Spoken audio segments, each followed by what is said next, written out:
దేవునికి మహిమ కలుగునుగాక. ఆమేన్.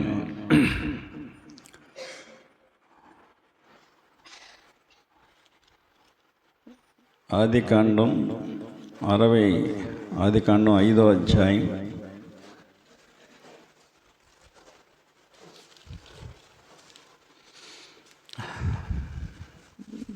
నేను చదువుతాను, వాక్యం వినండి.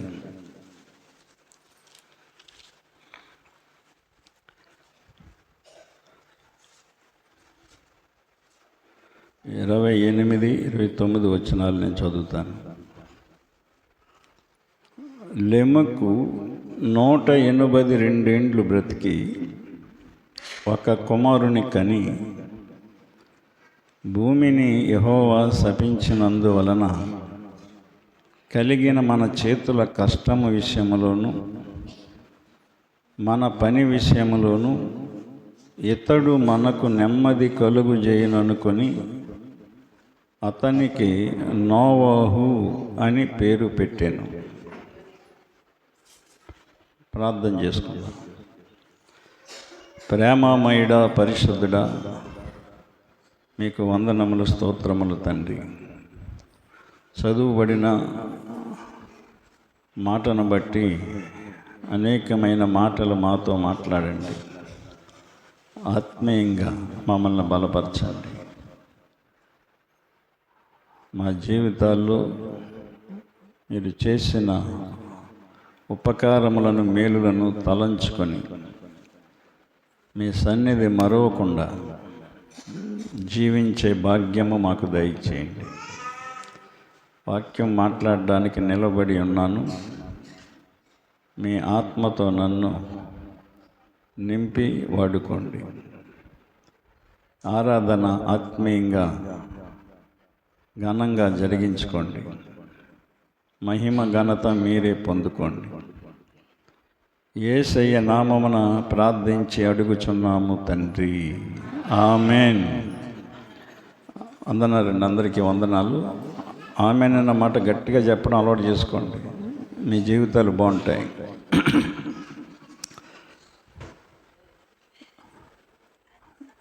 నోవహు తండ్రి లెమెకు 182 ఏండ్లు బ్రతికిన తర్వాత నోవహుని కన్నడతను. నోవహు పుట్టాడు. నోవహు పుట్టేటప్పటికే భూమి శపించబడి ఉంది. భూమి శపించబడి ఉంది. ఇక్కడ మనం చదువుకున్నాం, లెమెకు 182 ఏండ్లు బ్రతికి ఒక కుమారుని కని, భూమిని యెహోవా శపించినందువలన, అంటే అప్పటికే భూమి శపించబడింది. కలిగిన మన చేతుల కష్టము విషయములోను మన పని విషయములోను ఇతడు మనకు నెమ్మది కలుగు చేయననుకొని అతనికి నోవహు అని పేరు పెట్టెను. నోవహు అనగా అర్థం ఏమిటంటే నెమ్మది అని అర్థం. నోవహు అన్నకాడ చిన్న అంకె ఉంటుంది. అది బాగా ఆ కింద అడుగు భాగాన్ని చూస్తే ఏమనుంది? నెమ్మది అని ఉంటుంది. నోవహు అనగా నెమ్మది. పేరుకి అర్థం ఉంటుంది. అందుకనే పేర్లు ఆచితూచి పెడతా ఉంటారు. మనకి అలాంటివి ఉండవు. మన చచ్చిపోయిన వాళ్ళ పేర్లు, మనకు నచ్చిన పేర్లు, మనకి ఇష్టమైన పేర్లు గబాలను పెట్టేస్తూ ఉంటాం పిల్లలకి పుట్టగానే. మనం పెట్టే పేరుని బట్టి కూడా వాళ్ళ జీవితాలు ఉంటాయి. పేరు ప్రభావం కూడా ఉంటుంది.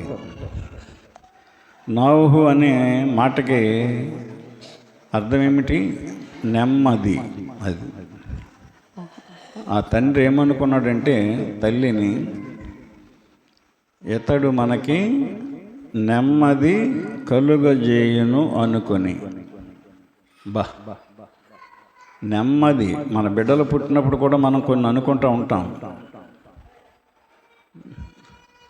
వీడు నన్ను పెంచుతాడు, నాకు ఉపయోగపడతాడని అనుకుంటాం. అనుకోకుండా ఏమీ ఉండం మనం. కానీ ఎదిగిన తర్వాత మనల్ని పెంచే బిడ్డలుగా ఉంటున్నారా, లేకపోతే మనల్ని హింసించే బిడ్డల కింద ఉంటున్నారా? పెంచే బిడ్డలుగా ఉంటున్నారా, హింసించే బిడ్డలుగా ఉంటున్నారా? మరి మనం పెట్టిన పేరేంటి? పేరుకు తగ్గట్టుగా పెంచగలుగుతున్నామా అనేది మనం ఆలోచన చేసుకోవాలి. మరి నోవహు నిజంగా నెమ్మది కలుగు చేశాడు. అతను పుట్టిన తర్వాత ఆ కుటుంబానికి నెమ్మది వచ్చింది. ఒక బిడ్డ పుట్టినప్పుడు ఆ కుటుంబానికి సంతోషం కలుగుతుంది. ఆ సంతోషం సర్వకాలము మనకి అంటి ఉండాలి. అందుకని ఒక్కొక్కరు పుట్టినప్పుడు ఒక్కొక్కటి జరిగాయి వాళ్ళ పుట్టుకలను బట్టి. అలాగే నోవహు దేవుణ్ణి ఘనపరిచే వ్యక్తిగా పెరిగాడు. ఆయన దేవుణ్ణి ఘనపరచడం అంటే మనం ఇక్కడికి వచ్చి నిలబడి ఇవన్నీ చేయటం కాదు, సంఘంలో పరిచయం చేయటం కాదు. అవన్నీ కూడా పరిచర్య అంతే. దేవునికి అది పరిచర్య అవ్వదు. దేవునికి మన ఘనత రావాలంటే మన జీవితాన్ని బట్టి వస్తుంది. మనం జీవించే జీవితాన్ని బట్టి ఆయన ఘనత వస్తుంది. ఈనాడు మన ఇంటికి ఘనత రావాలంటే ఏదో రకంగా 4 డబ్బులు సంపాదిస్తే లోకానుసారంగా ఆ కుటుంబాన్ని గొప్పగా చెప్పుకుంటాం. కానీ దేవునికి నీ సంపాదన బట్టి గొప్ప పేరు రాదు. నీ యొక్క సత్క్రియలను బట్టి, నీలో ఉన్న మంచి గుణ లక్షణాలను బట్టి దేవునికి ఘనత వస్తుంది. నోవహు నెమ్మది పరుడు. నెమ్మది పేరుకు తగ్గట్టుగా అతను పెరిగాడు, పెంచారు. ఏ తల్లిదండ్రులు కూడా మంచి చెప్పకుండా ఉండరు పిల్లలకి. కాకపోతే విని మంచిని నేర్చుకొని పెరిగే బిడ్డలు ఉంటారు, వినకుండా చెడ్డను నేర్చుకునే బిడ్డలు ఉంటారు. అది దానికి మనం ఏం చేయలేము. అయితే మనం దేవుడు బిడ్డల్ని ఇచ్చాడు కాబట్టి దేవుణ్ణి మనం బ్రతిమాలుకోవాలి. తల్లిదండ్రులైన వారు దేవుణ్ణి బ్రతిమాలుకోవాలి. నా బిడ్డని ప్రభువా, మరి నేను అనుకున్నట్టు చెయ్యి, నీకు అనుకూలంగా ఆ బిడ్డ ఉండేటట్లు చెయ్యని పుట్టిన నాటి నుండి కూడా ప్రార్థన చేయాలి. బిడ్డల కొరకు పుట్టిన నాటి నుండి ప్రార్థన చేస్తూనే ఉండాలి. ఈనాడు ఆ ప్రార్థనే కరువుగా కనపడుతుంది సంఘాల్లో. ఏ కరువు లేదు, కానీ పాటలు పాడే కరువు లేదు, వాద్యములు వాయించే కరువు లేదు. మరి ఏ సంఘాన్ని చూసుకోండి, పరిచర్య చేసే కరువు లేదు, ఏ కరువు లేదు సంఘానికి. ప్రార్థన చేసే కరువు మాత్రం చాలా కనపడుతుంది సంఘాల్లో. ప్రార్థన, మంచి ప్రవర్తన ఒకటి కరువుగా కనపడుతుంది. విధేయతోటి కరువుగా, లోటుగా కనపడుతుంది, అంటే కనపడట్లేదు. నోవహులో ఇవన్నీ కూడా ఆయన కలిగి జీవించాడు. అందుకనే శపింపబడిన ఆ భూలోకంలో దేవుడు నోవహుతో మాట్లాడడానికి ఇష్టపడ్డాడు. ఎందుకంటే భూలోకమంతా చెడిపోయింది, అప్పుడు భూలోకమంతా చెడిపోయింది అని చెప్పాడు ఆయన. ఆదికాండం 6వ అధ్యాయం 11వ వచనాన్ని మనం చూసినప్పుడు, నోవహు పుట్టేటప్పటికే భూలోకం చెడిపోయింది. నోవహు పుట్టి పెరిగి పెద్దోడయ్యేటప్పటికి ఇంకా చెడిపోయింది. భూలోకము దేవుని సన్నిధిని చెడిపోయి ఉండేను. అది అర్థమైందా? భూలోకము చెడిపోయింది. భూలోకం అంటే మనుషులు, లోకం అంటే మనుషులు, అడవి అంటే అరణ్యం, అరణ్యంలో మృగాలు ఉంటాయి. అర్థమైందా? జలముల్లో చేపలు ఉంటాయి. లోకంలో మనుషులు ఉంటారు. మనుషులు ఉన్న దాన్నే లోకం అంటారు. లోకం ఎలా ఉందంటప్పుడు చెడిపోయింది. నోవహు పుట్టేటప్పటికే చెడిపోయింది. ఆ చెడిపోయిన భూలోకంలో నోవహు బాల్యము నుండి కూడా భయభక్తులతో పెరిగాడు అని మనకు అర్థమవుతుంది. భూలోకమంతా చెడిపోయింది. నోవహు ఎదుగుతూ ఏ పక్కకి వెళ్ళినా చెడిపోయిన మనుషులే కనపడుతున్నారు. చెడిపోయిన మనుషుల్ని అతను పోలి నడవలేదు. చెడిపోయిన మనుషులను బట్టి నోవహు ఏది నేర్చుకోలేదు. మీరు బాగా వినాలి ఇక్కడ. ఈనాడు మనం మనుషులను బట్టి నేర్చుకుంటున్నాం. భక్తి వేరే, మన నడవడికి వేరే అయిపోతుంది. ఈనాడు మనం నేర్చుకునేవన్నీ కూడా మనం చూసే మనుషులను బట్టి, లోకాన్ని బట్టి మనం నేర్చుకుంటున్నాం. ఏది నేర్చుకున్నాం. ఈనాడు క్రైస్తవుల్లోకి లోకంలో ఉన్నవన్నీ వచ్చేస్తున్నాయి. లోకంలో ఉన్నవన్నీ వచ్చేస్తున్నాయి ఈ రోజున. ఎందుకంటే లోకంలో ఉన్నవన్నీ తీసుకొచ్చి పెడుతున్నాం ఇక్కడ మనం. అంతేగాని ఇది దేవుని సన్నిధి, దేవుని సంఘము, దేవునికి ఒక ప్రత్యేకతలు ఉన్నాయి, దేవునికి కొన్ని కట్టుబాట్లు ఉన్నాయి, కొన్ని విధానాలు ఉన్నాయన్న సంగతి ఈనాడు మర్చిపోతున్నాం. సంఘములో ఉన్న అందరూ ఇంచుమించు అలాగే ఉంటున్నారు. అందరూ అలాగే ఉంటున్నారు. ఆనాడు నోవహు మనలా లేడు. నిజంగా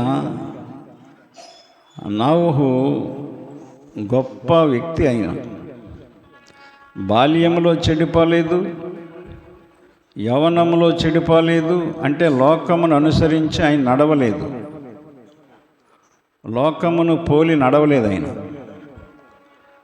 మరి ఆ కాలములో దేవుని దేవాలయాలు లేవు. దావీదు వచ్చే వరకు, సొలొమోను పుట్టే వరకు దేవాలయ మందిరాలు లేవు. ఇలాగా వారం వారం ప్రార్థనలు లేవు, ఉపవాస ప్రార్థనలు లేవు, అప్పుడప్పుడు కూడికలు లేవు, కృతజ్ఞత కూడికలు ఏమీ లేవు. దేవుని మాటలు లేనప్పుడు, దేవుని మాటలు విననప్పుడు నోవహు నీతిని కలిగి ఉండటం ఎంత గొప్ప విశేషమో చూడండి. ఎంత గొప్ప సంగతి అండి అది. ఈనాడు మనం ఎంత భయం చెప్తున్నాం, మన పిల్లలకి భయం రావట్లేదు. చిన్నపిల్లలు కూడా మాట వినట్లేదు ఇప్పుడు. అంటే ఏంటంటారు అది? ఏంటి అంటే నోవహు తల్లిదండ్రుల్లో ఉన్న ఆ లక్షణాలు. తల్లిదండ్రుల్లో కొన్ని లక్షణాలు ఉండాలి. ఆ లక్షణాలు పిల్లల్లోకి తప్పనిసరిగా వస్తాయి. గర్భము ధరించినప్పుడు తల్లిలో మంచి లక్షణాలు ఉండాలి, మంచి ఆలోచనలు ఉండాలి. ఆ పిండము మంచి ఆలోచనల్లో పోసుకుని పెరిగిద్ది. తల్లిలో ఏ లక్షణాలు ఉంటే ఆ లక్షణాలు పిల్లలకు తప్పనిసరిగా వస్తాయి. పోనీ పెరిగేటప్పుడైనా వాటిని సరిచేద్దామనే ఆలోచన తల్లికి తండ్రికి వస్తుందా అంటే రాదు.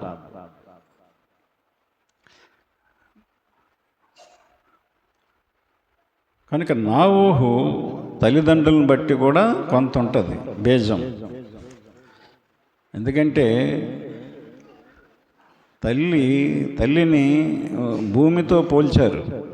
అన్యులు ఏంటంటారు? భూతల్లి అంటారు. అర్థమైందా? అది విత్తనం అనేది భర్త తండ్రితో పోలుస్తారు. భూమి మీద ఏ విత్తనం వేస్తే అదే చెట్టు మొలుస్తుంది. భూమి తల్లికి సాదృశ్యంగా ఉంటే తండ్రి విత్తనానికి సాదృశ్యమైనాడు. అందుకనే సామెతల్లో సొలొమోను గారు మాట చెప్తాడు, గృహమును విత్తమును పితరులు ఇచ్చిన స్వాస్థ్యము అని ఉంటుంది. అర్థమైందా? గృహమును అది అర్థమైందా? గృహమును విత్తమును పితరులు ఇచ్చిన స్వాస్థ్యము అని ఉంటుంది సామెతల గ్రంథంలో, గుర్తుపెట్టుకోండి. ఎంతండి ఇది? 19:14. గృహమును విత్తమును పితరులిచ్చిన స్వాస్థ్యము, సుబుద్ధి గల భార్య యెహోవా యొక్క దానము అని ఉంటుంది అక్కడ. స్త్రీ ఎప్పుడు కూడా సుబుద్ధి కలిగి ఉండాలి. ఆ సుబుద్ధిని పిల్లలకి నేర్పించాలి. సుబుద్ధి కలిగి ఉంటే సుబుద్ధితో పిల్లలు పుడతారు. ఆ సుబుద్ధి పుట్టిన తర్వాత కూడా ఆ పిల్లలకి ఆ సుబుద్ధిని నేర్పించాలి. నోవహు తల్లి ఎటువంటిదని అని మనం ఆలోచించాలి.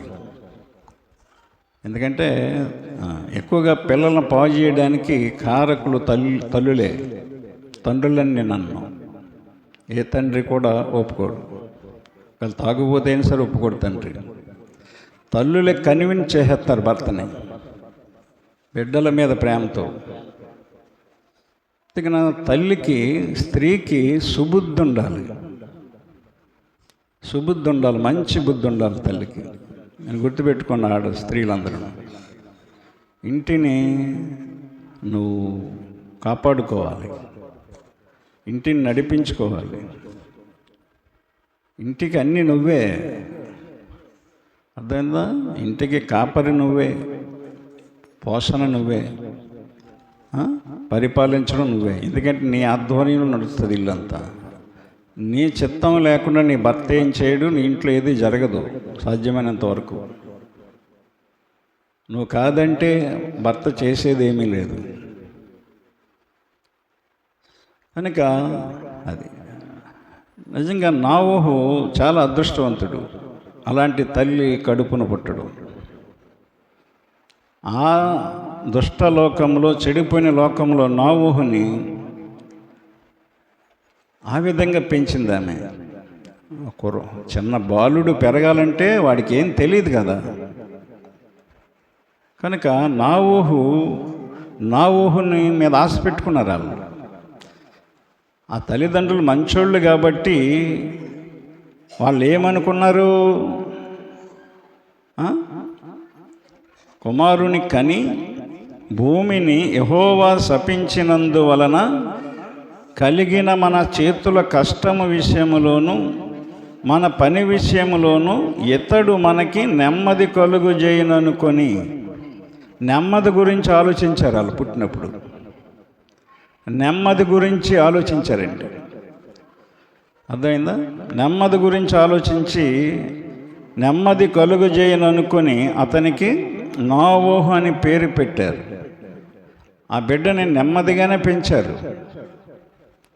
ఇతని వల్ల మనకి నెమ్మది రావాలి. ఇంతవరకు నెమ్మది లేదు మన గృహంలో, లోకంలో నెమ్మది లేదు, ఎక్కడికి వెళ్ళినా చెడిపోయింది అని తల్లిదండ్రులు గ్రహించుకున్నారు లోకం యొక్క తీరు.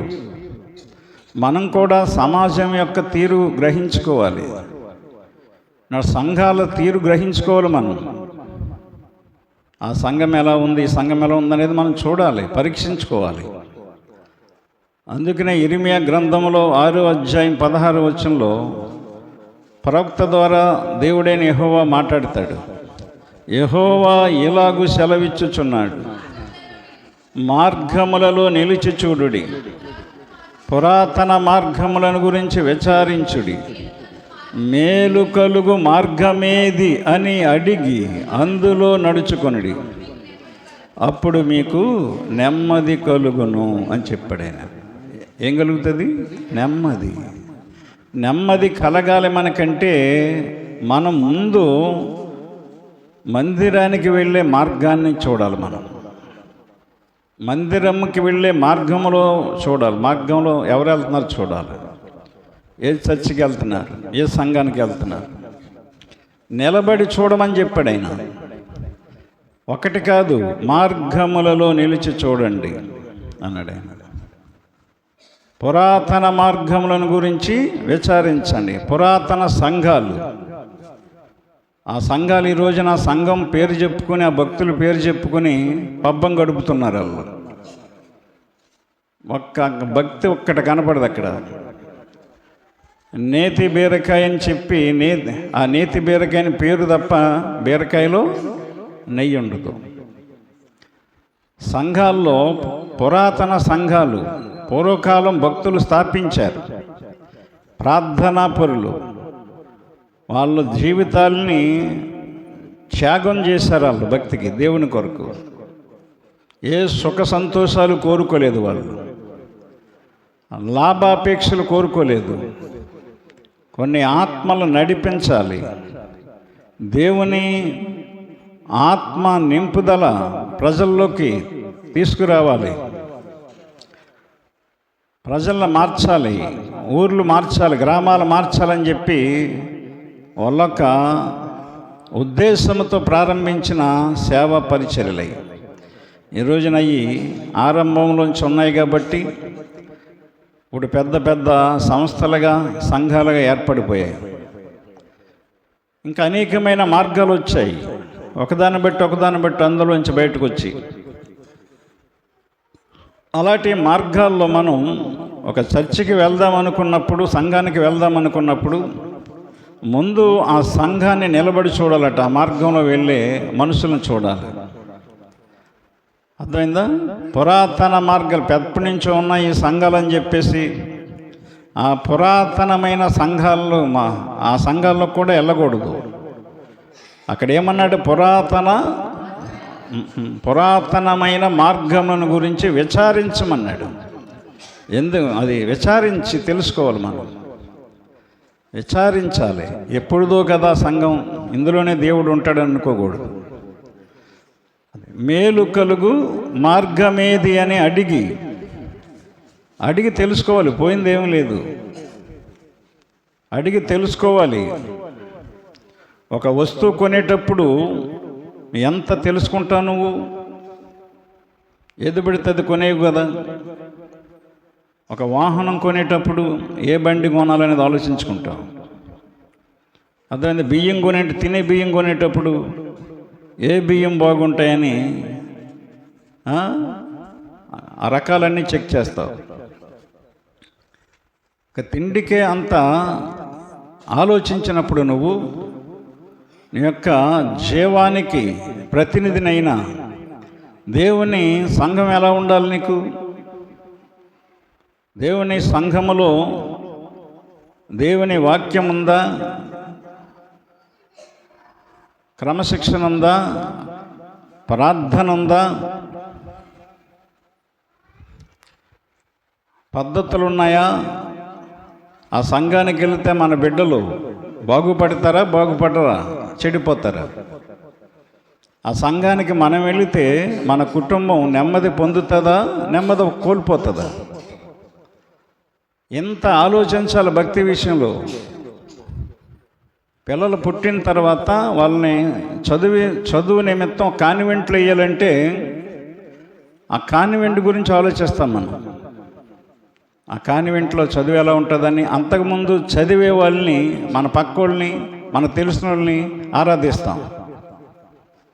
వాళ్ళు బాగుంటుందని చెప్తే వాళ్ళ మాటలు విని మనం జాయిన్ చేస్తాం. బాగోదంటే మానేస్తాం. ఒక ఎడ్యుకేషన్ విషయంలో అంత శ్రద్ధ మనం తీసుకున్నప్పుడు, తిండి విషయంలో ఎంతో శ్రద్ధ మనం తీసుకుంటున్నప్పుడు, తొడిగితే మాసిపోయే బట్టల విషయంలో మనం ఎంతో శ్రద్ధ తీసుకుంటూ ఉన్నప్పుడు మనం కట్టుకునే ఇంటి విషయంలో కూడా ఎంతో శ్రద్ధ తీసుకుని ఎలా కట్టించుకోవాలి, ఎక్కడ ఏది పెట్టించుకోవాలని, మనం ఆఖరికి మనం పండుకునే మంచం కూడా ఎలా ఉండాలనేది మనం ఆలోచన, మనకు నచ్చిన మంచాన్ని కొనుక్కొని, పరుపు కొనుక్కొని ఎన్ని చేస్తున్నాం కదా. మరి ఈనాడు భక్తి దగ్గరికి వచ్చేసరికి ఎందుకు ఆలోచించి తెలుసుకోవట్లేదు? మనం ఎందుకు ఆలోచించి తెలుసుకోవట్లేదు? నీ స్నేహితులు మాట వింటావు, వెళ్ళిపోతావు. నీ చుట్టాల మాట వింటావు, వెళ్ళిపోతావు. నీ బంధువుల మాట వింటావు, వెళ్ళిపోతావు. నేనండి ఆ వారం ఊరిలోనండి అయ్యగారు, కానీ అక్కడ వెళ్ళానండి గుడికి. మా గుడి మానలేదండి అయ్యగారు. అక్కడ గుడి ఏంటి, ఆ పాస్టర్ గారు ఏంటి, ఆ సహవాసం ఏంటి, ఆ పద్ధతులు ఏంటి మీరు వద్దా?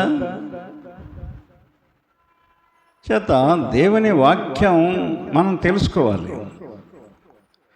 దేవుని వాక్యం తెలుసుకోవాలండి. మార్గములలో నిలిచి చూడండి, పురాతన మార్గములను గురించి విచారించండి, మేలు కలుగు మార్గమేది అని అడిగి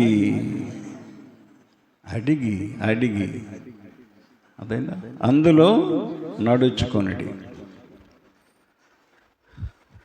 టేకిలో వాక్యం ఉందని తెలుసుకుంది పాస్టమ్ గారు. అక్కడ భార్యాభర్తలు వాళ్ళు అక్కడికి వెళ్ళాక బాగుపడ్డారు. ఆడావిడి చాలా వరస్ట్గా ఉండేది కొంటప్పుడు, కానీ వివాహం చేసుకుని వెళ్ళిన తర్వాత ఇక్కడ ఎంత వరస్ట్గా ఉండేదో అంత పద్ధతిగా మారిపోయింది అక్కడ. దానికి కారణం ఏంటంటే ఇక్కడ కని పెంచిన తల్లిదండ్రులు పద్ధతులు పెంచలేకపోయారు. ఇక్కడ సొసైటీ చుట్టూ ఉన్న బంధువులు కానీ కావలసిన మనుషులు కానీ పద్ధతులు పెంచలేకపోయారు. కానీ అక్కడికి వెళ్ళిన తర్వాత అక్కడ దేవుని సంఘానికి వెళ్ళి ఆ సంఘము యొక్క వాక్యమును బట్టి, ప్రార్థనను బట్టి, ఉపవాస కూడికలను బట్టి తన పాపాన్ని ఒప్పుకొని విడిచిపెట్టుకొని అనేక మందిని మాలంటోళ్ళని మార్చడానికి నడుం బిగించుకుంది. ఇంటిమెంటు వాళ్ళు భార్యాభర్తలు నడిపించిన కుటుంబాలు 30 కుటుంబాలు ఉంటాయి. అక్కడ టేకేకి నడిపించారు వాళ్ళు 30 కుటుంబాలు, 30 మంది కాదు. అదేనా అక్కడికి నడిపించబడిన వాళ్ళందరూ కూడా బాగుపడ్డారు, నెమ్మది పడ్డారు. వాళ్ళ బిడ్డలు, యవనస్తులు కూడా ఎంతో క్రమశిక్షణ కలిగి మంచి పనులయ్యి వాళ్ళకి తగిన పనులు వాళ్ళు ఎంచుకొని పని చేస్తూ ఈ రోజున ప్రతి ఒక్కరు కూడా నెమ్మదిగా ఉన్నారు. కారణం ఏంటంటే అది వాళ్ళు నడిచిన ఆ మార్గం, ఆ మందిరానికి వెళ్ళిన మార్గం. వాళ్ళు వచ్చి ఇక్కడికి మీ పాస్టమ్మ గారిని నడిపించారు. అక్కడికి ముందు అక్కడికి వెళ్ళిన తర్వాత మీ పాస్టమ్మ గారు తెలుసుకుంది అక్కడున్న వాక్యం ఎక్కడ వినలేదని. నేను ఇప్పటికీ, నేను చిన్నప్పటి నుంచి సంఘంలో, లోదన సంఘంలో పుట్టి పెరిగాను, పాస్టర్ గారి పిల్లలాగా. మా నాన్నగారు వాళ్ళ టైంలో కూడా నేను చిన్నప్పుడు కూడా అలాంటి వాక్యాలు వినలేదు అని చెప్తూ ఉండేది నాకు. వెళ్ళి ఇంట ఉండైతే నువ్వు నాకు అక్కర్లేదురా నువ్వండి. అలాగా ఆ విధంగా అక్కడ ఆ మార్గం దూరమే, ఇక్కడికి టేకి మార్గం దూరమే 32 కిలోమీటర్లు. ఇక్కడికి ప్రతి ఆదివారం శనివారం వెళ్ళిపోయేది పిల్లల్ని వేసుకొని. అక్కడ మార్గమును వెళ్ళిపోయి, ఆ మార్గం అంటే వెళ్ళిపోయి అక్కడ వాక్యం నేర్చుకుంది, ప్రార్థన నేర్చుకుంది, పద్ధతులు ఇంకా నేర్చుకుంది, ఎలా ఉపవాసం ఉండాలి నేర్చుకుంది. నేర్చుకున్న ఆత్మీయ జీవితాన్ని బట్టి ప్రార్థన చేసి ఈ రోజున తన కుటుంబాన్ని కట్టుకుంది. స్త్రీ సుబుద్ధి కలిగి ఉండాలి. సుబుద్ధి అంటే ఏంటంటే నా కుటుంబం బాగుండాలి, నా చుట్టూ ఉన్నవాళ్ళు బాగుండాలి, నేను బాగుంటమే కాదు నా చుట్టూ ఉన్నవాళ్ళు బాగోవాలి. చాలామందిని తీసుకెళ్ళింది ఇక్కడి నుంచి, పక్కనున్న ఇంటి లక్ష్మిని వాళ్ళ కుటుంబాన్ని, మరియమ్మ వాళ్ళ కుటుంబాన్ని, సౌలి మరియమ్మ, మా చంద్రాన్ని. ఈనాడు చంద్ర అంత భక్తిగా ఉండటానికి కారణం ఏంటంటే అక్కడికి వెళ్ళింది యవ్వన వయసులో. ఇలా చాలామంది ఉన్నారు. కనుక తను నెమ్మది పొందటమే కాదు, అప్పుడు నెమ్మది లేని ఈ కుటుంబాలకి చెప్పి ఈ కుటుంబాలని అక్కడికి నడిపించింది. సుబుద్ధి అనేది మనం కలిగి ఉండాలి. ఎందుకంటే మనం నమ్మిన దేవుడు సుబుద్ధి కలిగిన వాడు. ఎందుకంటే లోకం అంతా బాగుండాలని చెప్పి మన కోసం ఈ లోకానికి వచ్చాడు. ఎంత మంచి బుద్ధి ఉంటే వస్తాడండి. విడిచిపెట్టకూడని భాగ్యమును వదులుకొని, పరలోక భాగ్యాన్ని వదులుకొని, నా పిల్లలు బాగుండాలి, నా ప్రజలు బాగుండాలి అని చెప్పి ప్రవక్తలు చెప్పినా మారట్లేదు, యాజకులు చెప్పినా మారట్లేదు, రాజులు చెప్పినా మారట్లేదు. కనుక నేనే స్వయంగా వారి మధ్యకి వెళ్ళి చెప్పి మారుస్తాను అని చెప్పి దేవుడు చెప్పాడు. నువ్వు భూలోకానికి వెళ్ళాలంటే అవసరమైతే నీ ప్రాణం వారి కొరకు ఇచ్చేలాగుంటేనే వెళ్ళు. భూలోకం సంగతి దేవుడికి తెలుసు. ఎలా ఉంది భూలోకం? చెడిపోయింది. నువ్వు ఒకవేళ మంచి మనిషిగా పుట్టినా నిన్ను బతకనివ్వరు. అక్కడ మంచోళ్ళని బతకనిస్తారా? మంచోళ్ళు బతకనివ్వరు కదండి. కానీ నువ్వు మనిషిగా మంచిగా వెళతానంటున్నావు, వెళ్ళు. ఓటు గుర్తుపెట్టుకో, అవసరమైతే నీ ప్రాణం అక్కడ వాళ్ళ కొరకు అర్పించాలి, నీ రక్తం దారిపోయాలి. ఇవి ఆలోచించుకుని భూలోకానికి ప్రయాణం చేయన్నాడు. యేసు ప్రభు తెగించి అవసరమైతే నా ప్రాణం వాళ్ళ కొరకు ఇస్తాను, నా రక్తాన్ని వాళ్ళ కొరకు దారపోస్తాను, ఏదేమైనా లోకాన్ని మార్చాలి, నేను నా బిడ్డల్లో మార్చాలి, నా బిడ్డలో నెమ్మది పొందాలి. అంతకుముందు నోవహు లాంటి పుట్టించాడు, వాళ్ళ చేత చెప్పించాడు. అబ్రహాము లాంటి పుట్టించాడు, అలాంటి వారి చేత చెప్పించాడు. మోసే ఇలాంటి వాళ్ళని పుట్టించాడు, అలాంటిది వాళ్ళతో చెప్పించాడు. ఎంతమంది చెప్పినా లోకం వినట్లేదు, మారట్లేదు. అందుకనే ఆయన ఈ లోకానికి రావాల్సి వచ్చింది. అందుకే ఈ లోకానికి వచ్చాడు ఆయన. ఎందుకు వచ్చాడు ఆయన? నిన్ను నన్ను మంచిగా మార్చి సుబుద్ధి మనలో కలిగించడానికి, బుద్ధిమంతులుగా మనల్ని చేయడానికి. మరి మనం ఏం చేస్తున్నాం ఈ రోజున? ఆయన పుట్టాడని గొంతులేస్తున్నాం, డ్యాన్సులు వేస్తున్నాం, ఆయన పుట్టాడని కేకలేస్తున్నాం, సరదాలు, సంతోషాలు, సెలబ్రిటీలు. ఏంటి ఎందుకు పుట్టాడు ఆయన? ఎందుకు వచ్చాడు ఈ లోకానికి? పుట్టాడు కాదు, పుట్టాడు అనేది కరెక్ట్ కాదు. మరి బైబిల్లో పుట్టాడు, వచ్చాడైనది. దేవుడు పుట్టడు, దేవుడు ఉంటాడు. ఆయన ఉన్నవాడైన ఏమన్నాడైనా? నేను ఉన్నవాడను అనువాడను. ఉన్న దేవుడు ఈ లోకానికి వచ్చాడు మానవునిగా. అది దేవుడు పుట్టడండి. దేవుడు పుట్టిస్తాడు కానీ ఆయన పుట్టడు. దేవుడు ఆయన అంతే. దేవుడు అంటే ఉన్నవాడు, ఆదిలో ఉన్నవాడు, ఇవేమీ లేని అప్పుడు ఉన్నవాడు, ముందుగా ఉన్నవాడైనా. అనంతుడు, అన్నిటికంటే ముందున్నవాడని అర్థం అనంతుడంటే. ఆయన పుట్టడం అనేది కరెక్ట్ కాదేమనుకుంటున్నాను నేను. వచ్చాడు ఆయన. అందుకనే తిమోతి పత్రికలో ఏమని రాశాడు ఆయన, పౌలు గారు తిమోతికి? మొదటి పత్రిక 1వ అధ్యాయం 15వ వచనం, పాపులను రక్షించుటకు. అది పౌలు గారు వచ్చనని రాశాడు. ఎందుకంటే పరిశుద్ధాత్మ పూరుడు ఆయన ఆలోచించాడు. ఆయన పుట్టడం ఏంటి, వచ్చాడు అంతే.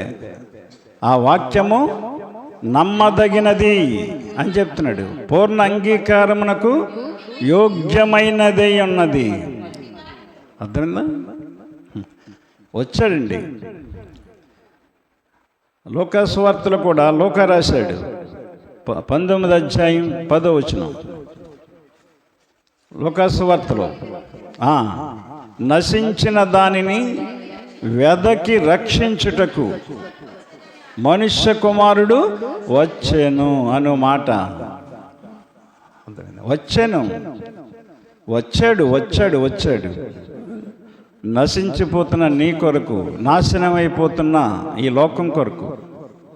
అనాది కాలం నుండి కూడా లోకం పరిస్థితి అంతే. ఏ మంచోడు వచ్చినా పాడు చేసేయటమే. లోకంలోకి ఎవడ పుట్టినా పాడైపోతామే తప్ప బాగుపడే పరిస్థితి లేదు. ఆయన్నే వదలలేదు కదా ఇల్లు, ఆయన్నే వదలలేదు కదండి. కనుక నెమ్మది మన జీవితాల్లో మన కలగజేయడానికి ఆయన ఈ లోకానికి వచ్చాడు. నెమ్మదిని ఇవ్వడానికి వచ్చాడు. ముందు నోవహును అందుకనే పుట్టించాడు, నెమ్మదిద్దామని పుట్టించాడు. కానీ నోవహు కుటుంబమే నెమ్మది పొందింది తప్ప మిగిలిన వాళ్ళు ఎవ్వరు కూడా నెమ్మది పొందలేదు. ఎందుకంటారు? నోవహు చెప్పిన మాట ఎవడూ వినలేదు. అర్థమైందా? మాట వింటే కదా నెమ్మది రావడానికి. తల్లిదండ్రుల మాట వింటే కదండి పిల్లలకి నెమ్మది రావడానికి, మంచి బతుకులు రావడానికి. తర్వాత నాన్న తంటాలు తిప్పలు పడుతూ ఉంటారు, అప్పుడు తెలుసుకుంటారు. అలాగే దేవుడి మాట వింటే కదా మనం బాగుపడ్డా, నెమ్మది పొందుతాం. మన సంఘంలో ఇప్పుడు ఇంత నెమ్మదిగా మనం, ఇంత డిసిప్లిన్గా మనం కూర్చొని ఉన్నామంటే కారణం ఏంటంటే ఇక్కడ వాక్యం ఉంది, ఇక్కడ వాక్యం ఉంది, ఇక్కడ ప్రార్థన ఉంది, భయం ఉంది. ఆ రెండింటిని బట్టి. మిగిలిన సంఘాలు అలా ఉండవు. చాలా సంఘాలు చూశాను నేను. అర్థమైందా? దేవుని మాట వింటారు మీరు ఎంతో కొంత. ఏదో ఈ మందిరానికి వచ్చే విషయంలో లోపం కనపడుతుంది తప్ప మీ దగ్గర మన సంఘంలో 2 లోపాలు ఉన్నాయి. ఒకటి మందిరానికి వచ్చే విషయంలో ఇంకా ఆ లోపం ఒకటి. రెండోది దేవునికి ఇచ్చే విషయంలో కూడా లోపం కనపడుతుంది. ఈ 2 సరి చేసుకుంటే మిమ్మల్ని మించినోడు ఉండడు. మీరు అనుకున్న స్థాయికి వెళ్ళిపోతారు. అర్థమైందా? ఈ 2 నేను సరి చేసుకున్నాను. లోదన సంఘం ఉన్నప్పుడు వాక్యానుసారంగా ఉండేవాడిని కాదు, వాక్యం వినేవాడిని కాదు, దేవునికి కూడా ఇచ్చేవాడిని కాదు. దేవునికి కూడా ఇచ్చేవాడిని కాదు. ఎందుకంటే ఆ సంఘంలో అలాంటి బోధలే కనపడి కాదు. ఎప్పుడైతే టేకి నడిపించబడ్డామో, అర్థమైందా, అక్కడ నేర్చుకున్నాం ఇవ్వటం అనేది, టయానికి మందిరానికి వెళ్ళటం అనేది, వాక్యం వినటం అనేది. అందుకనే టైం ఇప్పటికీ నేను కరెక్ట్గానే పాటిస్తాను. నేను ఒక ప్రసంగికునిగా సేవకునిగా ఉన్నా కానీ మనం వెళ్ళేదాకా చూస్తారులే, మన కోసం ఎదురు చూస్తారనే ఆలోచన నాకు రాదు. ఎదురు చూడకుండానే వెళ్ళిపోవాలి. ముందు దేవుని పనికి ముందు ఉండాలి, ముందుగా రావాలి, ముందుగా ఇవ్వాలి. అక్కడ నేర్చుకున్నాం మేము. ఈ రోజున అవి సరి చేసుకున్నాం కాబట్టి ఈ రోజున ఈ స్థితిలో దేవుడు ఉంచాడు. ఈ స్థితిలో ఉన్నానంటే, ఇంకా బ్రతికున్నానంటే, ఈ స్థితిలో ఉన్నానంటే, ఇంకా బ్రతికున్నానంటే, నీ కృపా, నీ కృపా, నీ కృపా, ఇది నీ కృపా, నీ కృపా, నీ కృపా, నీ కృపా, ఇది నీ కృపా. ఈ స్థితిలో ఉన్నానంటే, ఇంకా బ్రతికున్నానంటే, నీ కృపా. నోవహు దేవుని కృప పొందాడు. నోవహు కుటుంబం నెమ్మది పొందింది. నెమ్మది పొందిందంటే అన్నీ ఉన్నట్టు. నెమ్మది మనకి ఎప్పుడు వస్తుంది అంటే అన్నీ ఉన్నప్పుడే నెమ్మది వస్తుంది. ఏది తక్కువైనా దానికి అది నెమ్మది పాడు చేస్తుంది. కనుక మనం దేవుని సహవాసాన్ని మంచిగా ఎంచుకోవాలి. మంచి మాటలు చెప్తూ ఉంటే ఆ మాటలు ఎప్పటికప్పుడు పట్టుకుంటే నిన్ను పక్కకు పోనివ్వు. తాత్కాలికంగా నువ్వు మారకపోయినా ఫ్యూచర్లో మారుతావు. నేను మారడానికి 84లో ఎప్పుడు వెళ్ళాం అక్కడికి. మేము 84లో వెళ్తే 89లో మారాను. నేను 89లో మా అబ్బాయి పుట్టాడప్పుడు. 84, 85, 86, 87, 88, 89 6 సంవత్సరాలు పట్టింది. అంత తొందరగా మార్పు రాదు మనకి.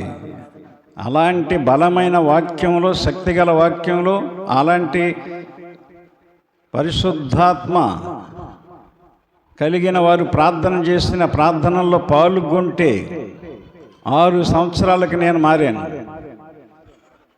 89 నుంచి మళ్ళీ 96 వరకు నన్ను నేను సరి చేసుకున్నాను. ఇంకా చెంచని 96లో సేవకు దేవుడు నన్ను పిలిచాడు.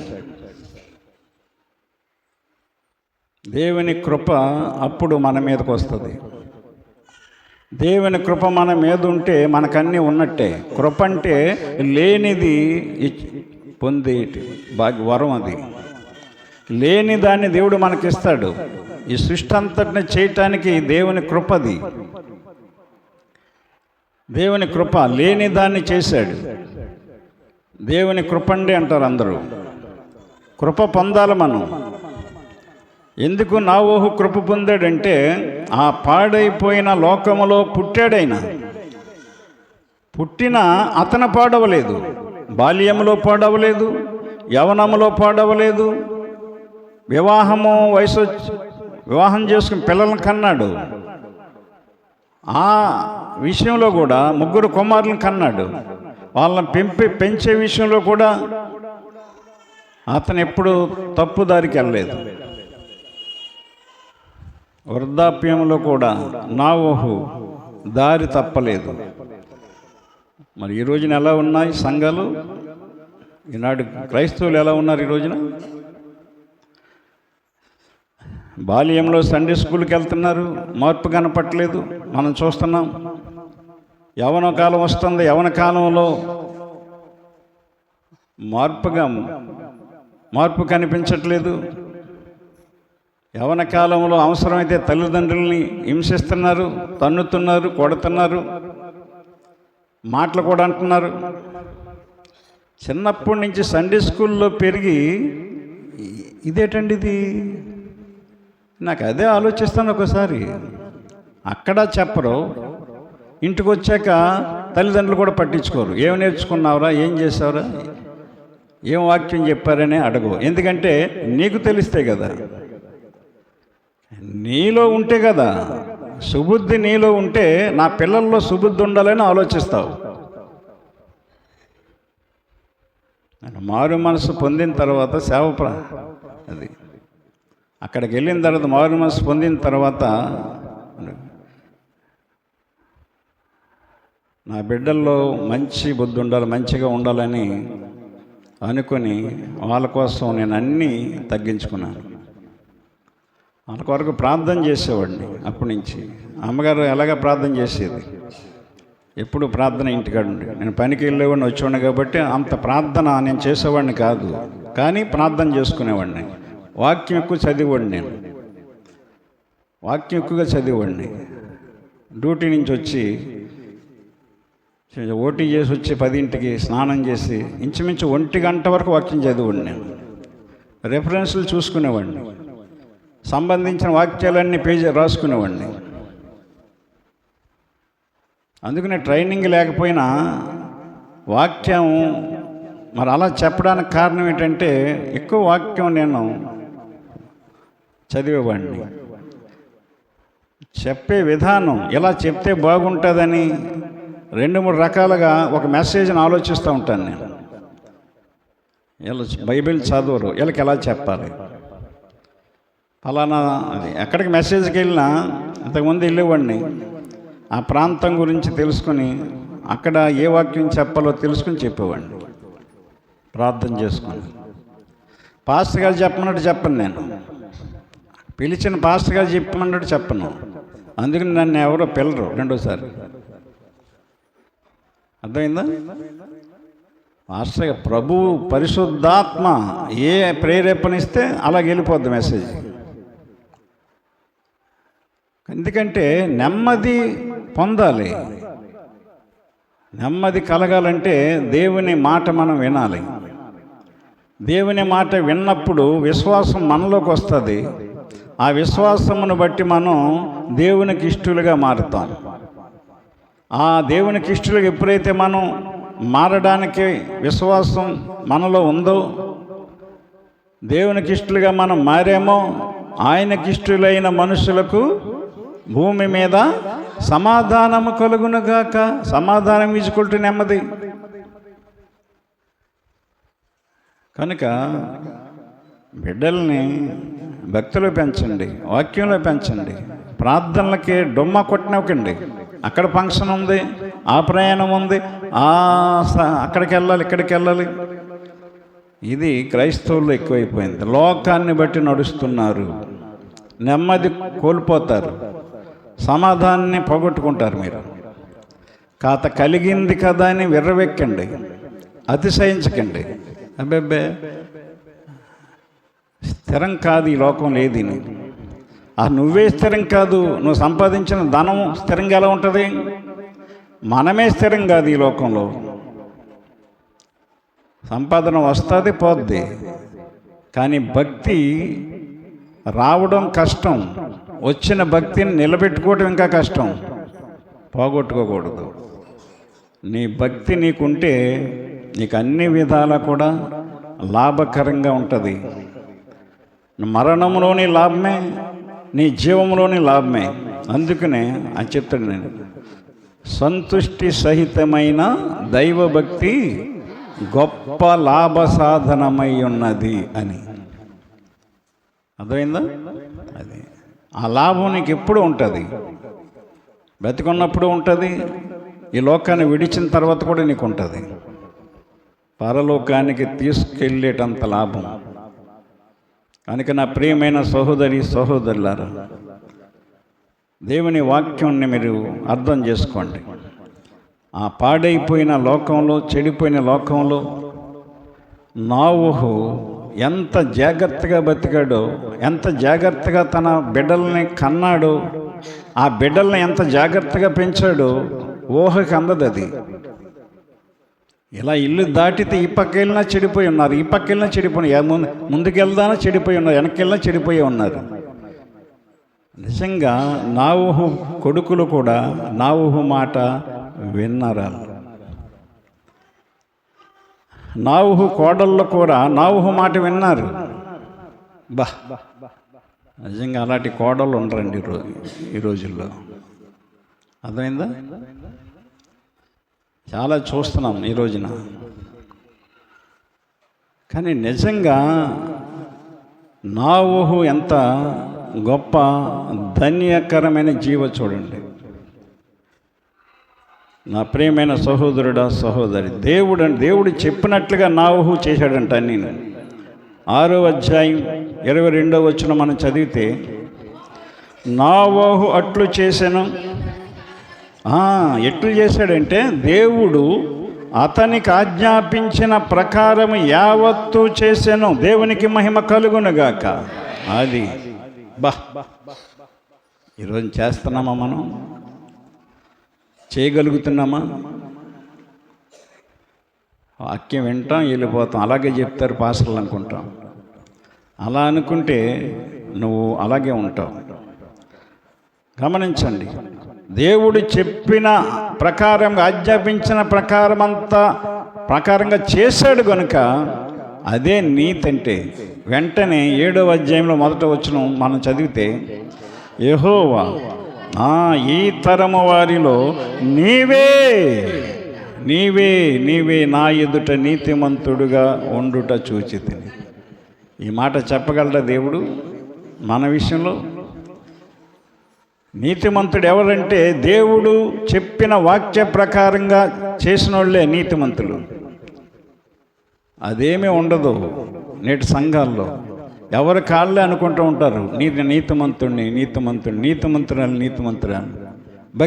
భక్తిపరుణ్ణి. అలాగ అనుకునే మోసపోతున్నారు, నష్టపోతున్నారు. కుటుంబాల్లో నెమ్మది పోగొట్టుకుంటున్నారు, సమాధానం పోగొట్టుకుంటున్నారు,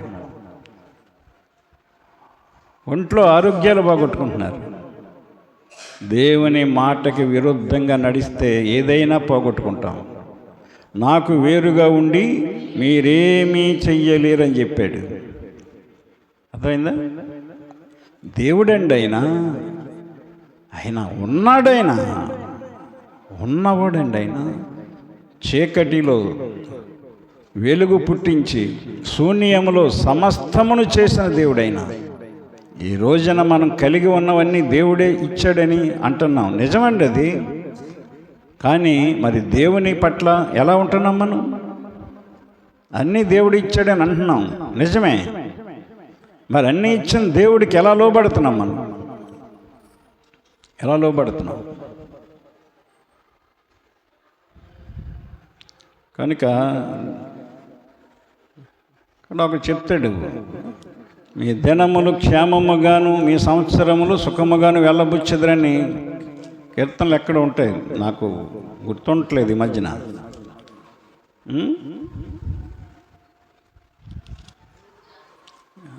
యోబు గ్రంథం అంటండి, యోబు 36:11.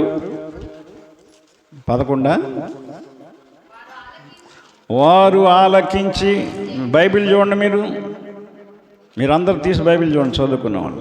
వారు ఆలకించి ఆయనను సేవించిన ఎడల తమ దినములు క్షేమముగాను తమ సంవత్సరములు సుఖముగాను వెళ్ళబుచ్చెదరు. దేవునికి మహిమ కలుగునుగాక. ఆలకించాలి, సేవించాలంటే చెయ్యాలి. ఆలకించాలి, చెయ్యాలి. గుర్తుపెట్టుకోండి, ఆలకించాలి, చెయ్యాలి. వారు ఆలకించి ఆయనను సేవించిన ఎడల తమ దినములు క్షేమముగాను తమ సంవత్సరములు సుఖముగాను వెళ్ళబుచ్చుదురు. ఇంకంతకంటే ఏం కావాలి మనకి? ఎంతున్నా లేకపోయినా, ఏమున్నా లేకపోయినా, మన దినములు క్షేమంగా, మన సంవత్సరాలు సుఖంగా వెళ్ళబుచ్చడమే మనకు కావాలి. ఈ సంవత్సరం అంతా ఎలా వెళ్ళబుచ్చామనేది ఆలోచన చేసుకొని, ఒకవేళ ఈ సంవత్సరం సరిగ్గా లేనట్లయితే మన నూతన సంవత్సరంలోనికి సరిగ్గా సరి చేసుకుని సంవత్సరంలోకి అడుగు పెట్టాలి మనం. అప్పుడు 2026 సంవత్సరం మనకి క్షేమంగా ఉంటుంది. కొన్ని ఇబ్బందులన్నీ వస్తాయి. ఎందుకంటే వస్తున్నాయంటే మనం దేవుని మాట ఎక్కడో తప్పుతున్నాం, సరిగ్గా ఆలకించట్లేదు. ఒకవేళ ఆలకించినా చేయట్లేదు, గైకొంటలేదు, సేవించట్లేదు. కనుక ఎంతో ఖర్చు పెట్టుకుని వస్తున్నారు, కష్టపడి వస్తున్నారు, శ్రమ తీసుకుని వస్తున్నారు. పొద్దుటే లేచి రావటం అంటే మామూలు విషయం కాదు మీరు. ఎందుకంటే ఒక ఊరి నుంచి ఇక్కడికి రావటం అది ఆలస్యమైన రావాలి, మానకూడదు. అలా వస్తూ వస్తూ వస్తూ ఉంటే అదే నిన్ను సరిచేస్తుంది. తిన్నగా తిన్నగా వేమ తీయనుండని నువ్వు మానకుండా వచ్చే మనసు నీ దగ్గరుంటే ఆలస్యం కూడా నీ దగ్గర నుండి పోద్దది ఉండదు. అప్పుడు ఏది కూడా నీ జీవితంలో ఆలస్యంగా జరగదు, నువ్వు అనుకున్నప్పుడు జరుగుతుంది. కనుక అన్నీ ఎరిగిన దేవుడు, ఆయనకి మనం లోబడి జీవిద్దాం, నెమ్మదిని పొందుకుందాం. ఆయన నెమ్మది ఇవ్వడానికి ఈ లోకానికి వచ్చాడు. క్రిస్మస్ అంటే అంతే, నెమ్మది పొందుకోవటమే క్రిస్మస్. అది అంతేగాని ఏదో మన సరదాలు, సోకులు, లేకపోతే గొంతులు ఇవి కాదు. అవి ఇప్పుడే క్రిస్మస్ రోజున కాకుండా ఎప్పుడైనా వేసుకొచ్చాయి. నెమ్మది ఉంటే నువ్వు ఎప్పుడైనా అవన్నీ నువ్వు చేసుకోవచ్చు. ఆ నెమ్మది లేకపోతే ఈ సంవత్సరం నిజంగా నువ్వు మార్పు చెందు, నీ హృదయంలో దేవునికి చోటి. దేవుడి మాటలు దీవించునుగాక. ఆమేన్. ప్రార్థన చేసుకుందాం.